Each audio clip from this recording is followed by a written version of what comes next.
Okay, so this is week 1 of learning how to make beaded jewelry. I have some stretchy string, I don't know if you can see it, and then I have this nice beaded variety pack, and I'm just gonna wing it. To start making this bracelet, I make a knot at one end of the string, but when I put a bead on the string, I find that the bead's hole is too big and the knot goes right through it. So then I try and make a second knot over that knot to make it bigger, and yet that still doesn't work. So ultimately what I find is most helpful is to tie one of the beads on the end and then just use that as an ending point. So this was a great learning experience for me. So finally I was able to start beading the piece of stretchy string, and I found that it actually took a bit longer than I had expected. In all, it took about 5 minutes to just put the beads on the string, which I found to be fairly boring, to be honest. But by the end, once I tied it off and put the bracelet on, I was definitely happy with the end result. For my next bracelet, I tried looking up pictures online of different bracelets I might like to make, and that might be easy for me. And what I found is one that looks like a braid and you just add beads onto it, and I felt this would be fairly easy for me because I know how to braid hair. I decided from the beginning that I wanted the bracelet to be somewhat thicker, so I used 2 strings for every strand within the braid. But this ended up being more difficult for me in the end because both of the strings didn't fit in the hole in the bead. What I ultimately found is that I made this bracelet a little bit too complicated than it needed to be. So from here, I thought it might be helpful to use some needles to see if they could fit through the beads, but ultimately not even the needles could not only fit through the beads, but the string couldn't fit onto the needles. So I tossed that idea out pretty quickly.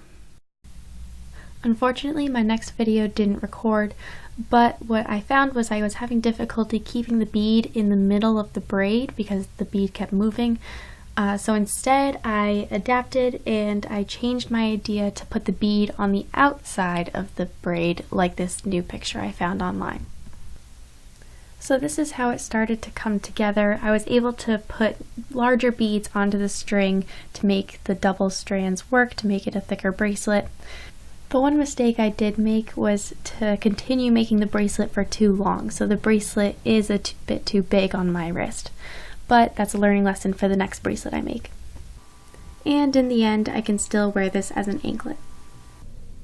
For my third bracelet, I made sure to plan every step of the way to prevent the number of mistakes and changes that I would have to make like on the last bracelet. I found a picture of a bracelet online that reminded me of the steps to making my first bracelet, and I also made sure to plan how the clasp was going to work, so I pre-bought a button and made a loop at the beginning. I also made sure that the length was going to be just right this time to prevent from having an anklet instead of a bracelet. So as you can see here, I'm creating the loop at the beginning of the bracelet, and then I'm also ensuring that the button will fit through it to prevent any problems later on. So then I took each of the strands and beaded different colored beads onto it, and lastly tied the button to the end. And ultimately all the pre-planning that I did at the beginning was very beneficial because I had no problems throughout the process.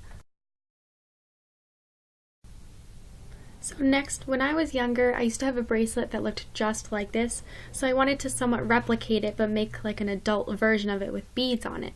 So then I found this tutorial online which looked just like it and helped me in the process. Using string and beads that I had previously bought, I followed the tutorial, and you can see from this clip at the beginning of when I was making the bracelet, I was slowly learning the process and taking my time, and I was learning the pattern throughout repetitions. And here at the same fast forward speed, towards the end of the bracelet, you can see that I'm more experienced with the pattern, so I'm able to create the knots faster. This same sense of confidence and expertise applies to the different bracelets I've made and the skills that I've built. For my last bracelet, I decided to really challenge myself. Over Thanksgiving break, I was able to borrow my little cousin's loom that she had, which is a device used to make bracelets like this.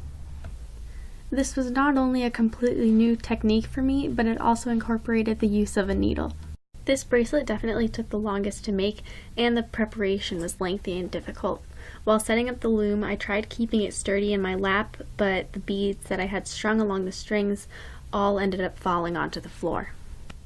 Because of this, I had to start completely over, which was a major setback, but I was motivated to finish the bracelet.